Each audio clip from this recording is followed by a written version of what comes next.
Good morning, Vikings. I'm Evan Kennedy. And I'm Aditya Kathirgamatambi. And welcome to your final week of VTV. This week we'll bring you regular broadcasts Monday to Wednesday, and we'll wrap up with words from our graduates and our graduating teachers, those who are retiring.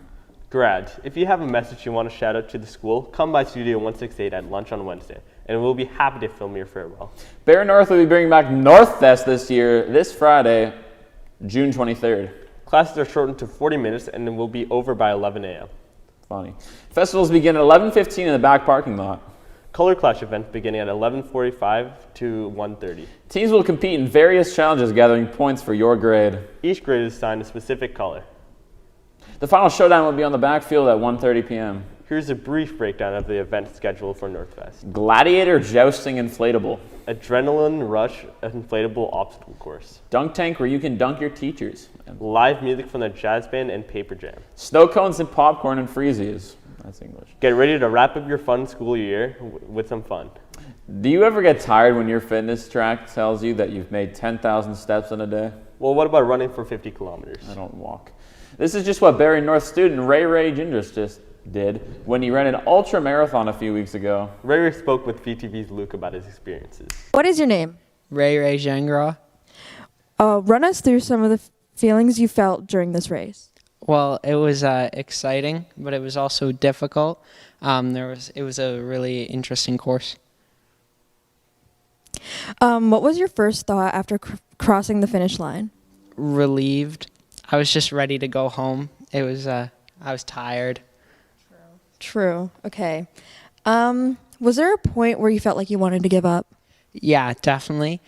So it was a 50K race, and it was in New York, and so and it was along these three waterfalls. So there was a lot of elevation and different terrain. There was around 2,000 meters of elevation throughout the race, so it was a lot of climbing. And around 20K in, I started thinking to myself, oh, my legs hurt so much. What am I doing here, right?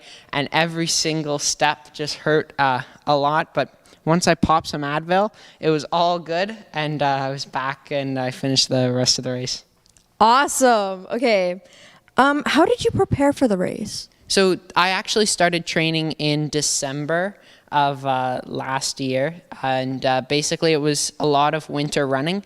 So this race is really early on in the season. And so you couldn't train necessarily on the trails. So I was doing a lot of winter running, and basically every week I would elevate the time that I was out there running. So I started just doing 10Ks, and then I'd go even more and more, and eventually you work up. My longest run before the race was 4.5 hours. And then I was off to the race itself. That's crazy. What was your motivation? Well, I'd been running for a while, and last year I did a 28-kilometer race just up in Huntsville, and so this year I thought that it would be cool to do a marathon, but then like an ultra marathon's just 8K more than a marathon, so I thought that would be cool, and this race was interesting because it was along all these waterfalls in New York, so I just thought I would do that. That's crazy. Good job, man. Congratulations on completing this huge task.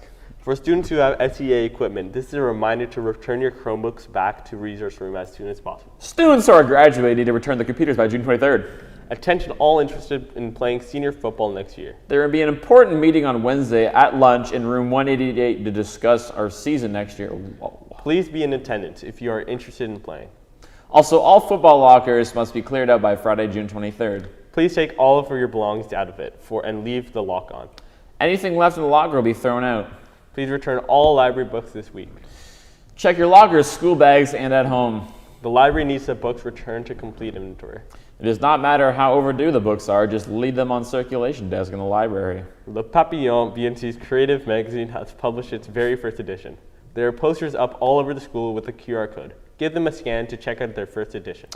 You can also find it in the link in Papillon Publications on Instagram. Go check it out. It's a quick read and you'll get to see some amazing talent at North. On June 25th, the Barrie Lakeshore South Shore Community Center will be the site of Hare Krishna Festival event. This event, which is free by RSVP and inclusive to all, will run from 11 a.m. to 3 p.m. at the community center. The day will feature a chariot parade, vegetarian Sattvic feast, live music, and Gopi Dot face paint, along with the yoga and meditation. More information is available on Facebook and Instagram at ISKCON Barrie. All are welcome to attend. If you have any PopCan tabs you can spare, drop them off this week in the yellow box in the cafeteria. Matthew is collecting the tabs with the goal of purchasing a wheelchair. Please don't put the money in the box. Could you buy a wheelchair?